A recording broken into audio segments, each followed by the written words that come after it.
Fala família!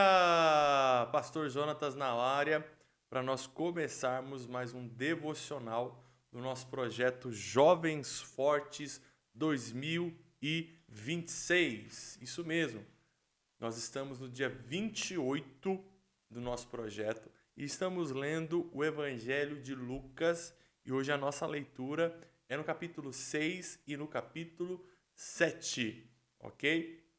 Mas antes de nós iniciarmos o nosso processo devocional, como nós temos feito esses últimos 28 dias, quero desafiar você que ainda não é inscrito no nosso canal a se inscrever. Isso mesmo, se inscreve no nosso canal, ativa os sininhos para você receber as notificações diárias que nós estamos fazendo aqui. Curta, compartilhe, comente nos vídeos que nós estamos fazendo. Se você fizer isso, a plataforma do YouTube vai entender que o nosso conteúdo tem significado, é relevante e vai expandir e estender esse conteúdo para mais pessoas, ok? Quero desafiar você a comentar, a escrever e a compartilhar isso com mais pessoas e eu vou fazer isso também agora, tá? Vou pegar meu celular aqui, vou pegar o link do nosso grupo, da nossa live, melhor dizendo, ok? E eu vou compartilhar com todos os grupos que eu tenho, tá? Vou começar aqui escrevendo aqui, ó, no próprio grupo dos Jovens Fortes, a nossa galera que diariamente recebe os nossos devocionais. Estamos ao vivo. Se você quiser fazer parte desse grupo, manda uma mensagem que a gente te insere nesse grupo aí. Tá? Vou encaminhar isso também para o grupo da igreja, grupo de oração, grupo da família que eu tenho também, ó, grupo de oração, grupo dos jovens, da rede de jovens, célula. Poderoso isso. Ó, família. Aí, vou mandar para todo mundo. Isso, encaminhado. Espero que você tenha feito isso também, ok? Encaminhe esse vídeo para mais pessoas e mais pessoas também serão abençoadas. Se você não nos segue no Instagram, me segue, @jontes.bi, ok? @jontes.bi, ou segue o perfil dos Jovens Fortes, @jovensfortes.famintos, FMTS, é o nosso perfil onde nós colocamos todo o nosso conteúdo, nós vamos alimentando as coisas por lá. Ok? Bom, sem mais delongas, eu quero de fato comentar e compartilhar com você aquilo que está no Evangelho de Lucas, capítulo 7, verso 47, que diz o seguinte: portanto, eu lhe digo, os muitos pecados dela lhe foram perdoados, pelo que ela amou muito. Mas aquele a quem foi pouco perdoado, pouco ama. Bom, a história já nos é conhecida, nós já fizemos um devocional recentemente dessa história, mas na perspectiva, se eu não me engano, do Evangelho de Mateus. Como Mateus viu essa perspectiva aqui, e Lucas ele reescreve mostrando de fato a sua perspectiva, e ele é um pouco mais rico em detalhes, tá?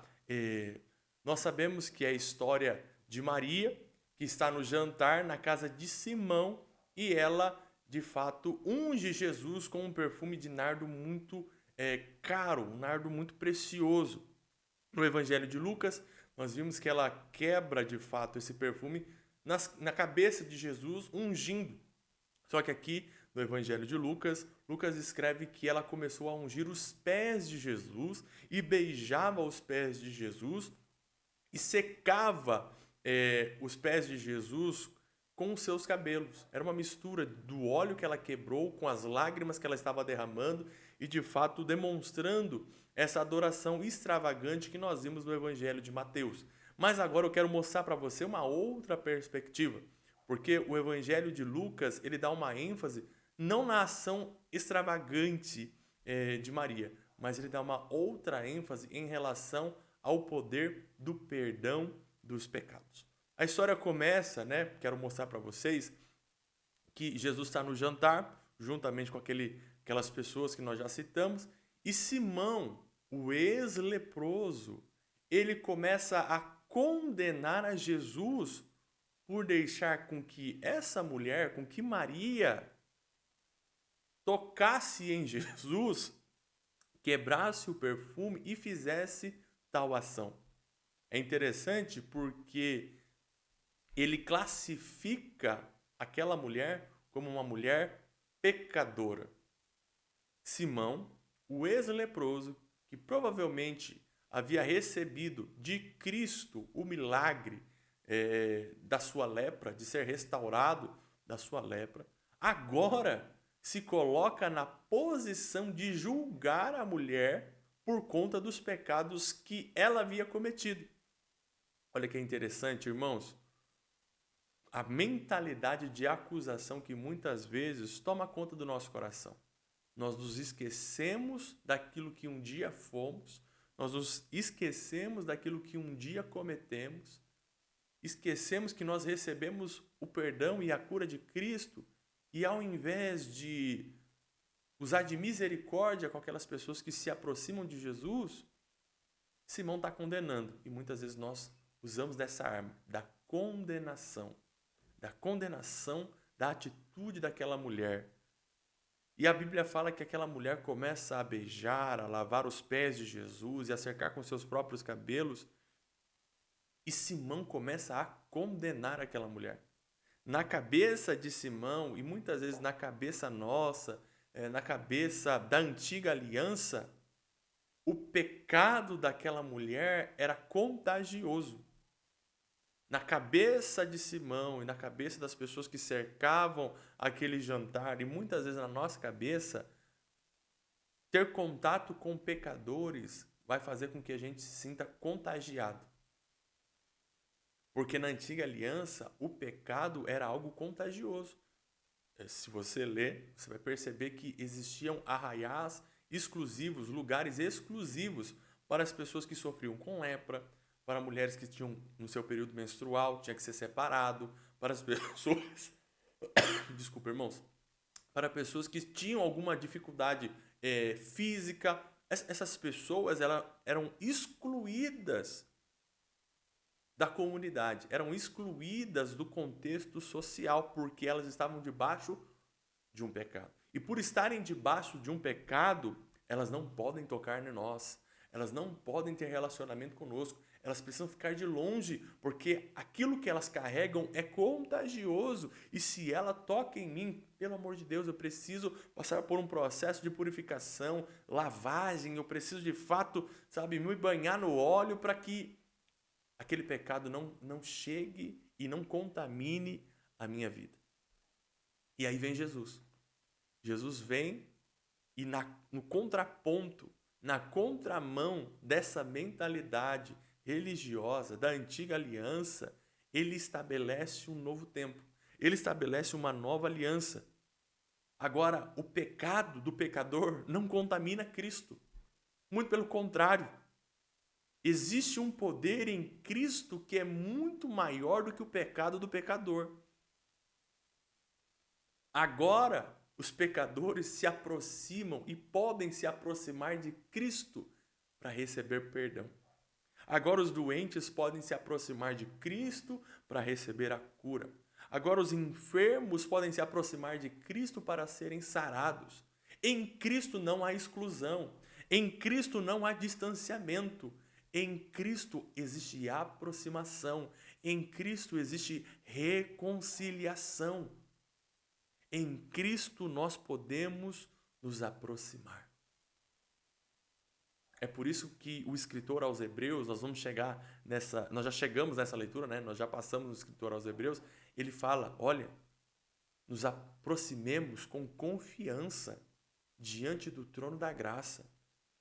Quem é que está sentado no trono de graça? É Cristo. E nós podemos nos aproximar com confiança ao trono de Cristo, ao trono da graça, para encontrarmos misericórdia e graça em tempo oportuno.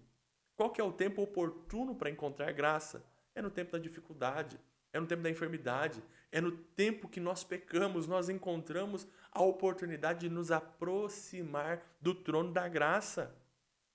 Quero dizer para você que o sangue de Cristo é muito mais poderoso do que os nossos pecados. O sangue de Cristo é muito mais forte do que os pecados que nós cometemos. É isso que Cristo está nos ensinando nesse relacionamento dele com Maria, que está lavando os seus pés, a pecadora, classificada assim por Simão. Quando você lê e percebe que ela estava chorando aos pés de Jesus, você percebe dentro do contexto que aquelas lágrimas não eram de remorso. Não eram lágrimas de crocodilo, não eram lágrimas assim de uma consciência do quão pecadora ela era simplesmente.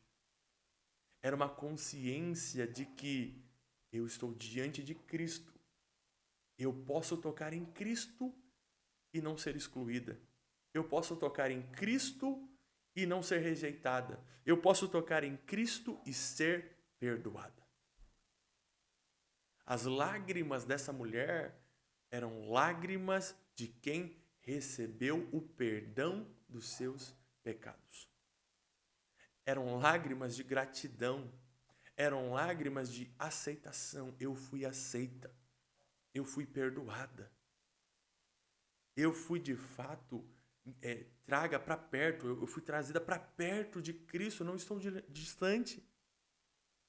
Sabe o que é interessante? Porque Cristo, ele de fato ele não ignora o fato daquela mulher ter cometido pecados. A Bíblia não fala quais são, a gente deduz, mas a Bíblia não fala quais são os pecados daquela mulher. Mas Cristo fala, olha, de fato, os pecados dela são muitos. Mas, mesmo sendo muitos, eles foram todos perdoados. Por isso que ela está chorando diante dos meus pés. Porque ela tem a consciência, não dos seus pecados, ela tem a consciência de que ela foi perdoada. Quero dizer para você, diante de Cristo Jesus, nós precisamos estar mais conscientes do perdão recebido do que dos pecados cometidos. Vou repetir, diante de Cristo, nós precisamos estar mais conscientes do perdão recebido do que dos pecados cometidos. Cristo não veio para condenar os nossos pecados. Muito pelo contrário, ele veio para perdoar os nossos pecados. O ato de condenação é o ato do diabo. É o ato da religião, é o ato do homem. O ato do perdão está em Cristo. Todas as vezes que você se aproxima de Cristo, você vai receber perdão. Você vai desfrutar do seu perdão. Você vai desfrutar do seu amor. Agora, a consequência de quem foi muito perdoado é que muito ama. É que muito se entrega. É que demonstra o seu amor em veneração, em adoração, em honra, em dedicação. Quem tem a consciência do quanto foi perdoado, tem a consciência de que vai amar muito. Tem o desafio de quem tem que entregar tudo diante do Senhor. Sabe, irmãos, eu quero dizer para você, nós precisamos ter a consciência que nós recebemos perdão e viver uma vida de entrega, amando ao Senhor com o nosso coração, com as nossas lágrimas, com a nossa devoção. Minha ênfase está aqui. Tenha consciência do quanto você foi perdoado por Cristo Jesus. Amém? Vamos orar a palavra? Amém? Minhas ações, motivações e entregas não são uma moeda de troca para conquistar algo de Jesus. Por mais que eu tente, sei que sempre estarei em falta. Tudo que eu faço é simplesmente uma resposta ao muito que tenho recebido. Não merecia a vida, mas Ele me deu. Não merecia ser salvo, mas Ele me salvou. Não merecia ser amado, mas Ele me ama. Isso é inexplicável. Isso é graça de Deus. Obrigado por tanto amor. amado Cristo Jesus. Amém? Eu espero que você tenha sido abençoado, como eu tenho sido abençoado nesses dias. Um beijão no seu coração e até amanhã, se Deus quiser. Tchau, tchau.